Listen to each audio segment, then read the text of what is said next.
आजकल फ्रेंड मैंने ना एक बात नोटिस करी है।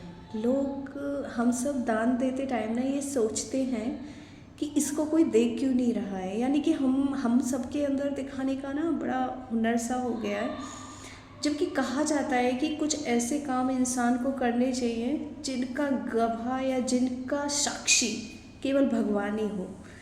एक बार इसी से रिलेटेड एक स्टोरी सुनाती हूँ जिससे आप इतना अच्छा सोचने और करने लग जाएंगे कि आपको ये ना क्रेविंग नहीं रहेगी कि मैं जब कोई अच्छा काम करूँ तो मुझे कोई देखे या कुछ भी। बाय द वे, एक बार एक व्यापारी होता है, उसका नाव चलाने का बिजनेस होता है।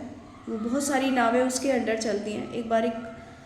एक नाव एक बार ख़राब हो जाती है, उसके अंदर पता नहीं कोई उसका बाहर वाला सिस्टम ख़राब हो जाता है, उसके अंदर कोई छेद हो जाता है। तो वो अपने उसको बुलाता है जो उस नावों को ठीक करने वाला होता है, कारीगर। उससे वो कहता है कि इस नाव को ना तुम पेंट करके थोड़ी अच्छी सी बना देना।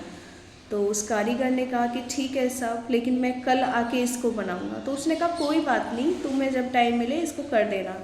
तो उसने कहा ठीक है, मैं कल ही कर दूंगा, आप बेशक इसको परसों से यूज़ कर लेना। तो वो कारीगर दूसरे दिन आता है, लेकिन उस दिन जो व्यापारी होता है वो किसी काम के सिलसिले में बाहर चला जाता है। तो जब वो आता है उसको ठीक करने के लिए, तो जब वो उसको पेंट कर रहा होता है तो देखता है कि बीच में उस नाव में एक छेद होता है। वो उस छेद को भी ठीक कर देता है और पूरी नाव को कर देता है प्रिंट। तो फिर क्या होता है कि वो अपने घर आ जाता है और दूसरे दिन व्यापारी उसके घर आता है। तो जब उसको नाव को वो ठीक करने गया था तो उसके और व्यापारी के बीच, कारीगर और व्यापारी के बीच उस नाव को ठीक करने का जो चार्जेस थे वो 5,000 रुपये तय होते हैं।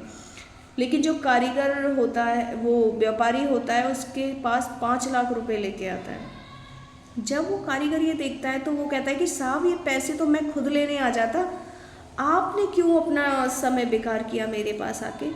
तो उसने कहा ये तुम 5 लाख रुपए रखो। उसने कहा ये आप मुझे क्यों दे रहे हो, मैंने हमारा जो डिस्कस हुआ था वो तो 5,000 रुपये में ही हुआ था कि मैंने बोला था 5,000 में मैं ठीक कर दूंगा। उसने कहा नहीं, तुम ये 5 लाख रुपये रखो।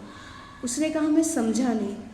तो उसने कहा कि तुम्हें कैसे पता चला, तुमने क्या उस नाव में कोई छेद भी ठीक किया था। उसने कहा हाँ, वो जब मैं उस पर पेंट कर रहा था तो उसमें एक छेद था। अब मुझे लगा कि ये छेद ठीक नहीं लग रहा, मैंने उसे बंद किया और उस पर भी पेंट कर दिया।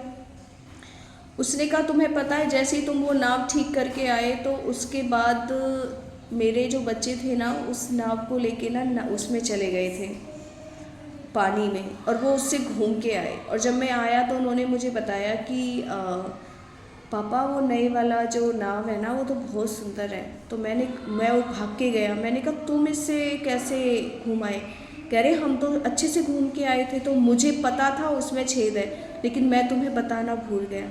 लेकिन तुम्हारी सूझबूझ की वजह से आज मेरे दोनों बच्चे सुरक्षित हैं। तो ये 5 लाख तो बहुत कम है, मैं तुम्हें 5 करोड़ रुपए भी दूँ तो भी कम पड़ जाएंगे। तो इस तरह से दोस्तों, उस कारीगर ने ये नहीं सोचा था कि मुझसे वो नहीं कह के गया तो मैं ये काम क्यों नहीं करूँगा। लाइफ में आपको जो भी लगे कि भलाई का काम है, चाहे आपको वहाँ पर कोई कुछ देख रहा हो या नहीं, आप उसे करें, भगवान उसका रिटर्न आपको ज़रूर देगा। All the best.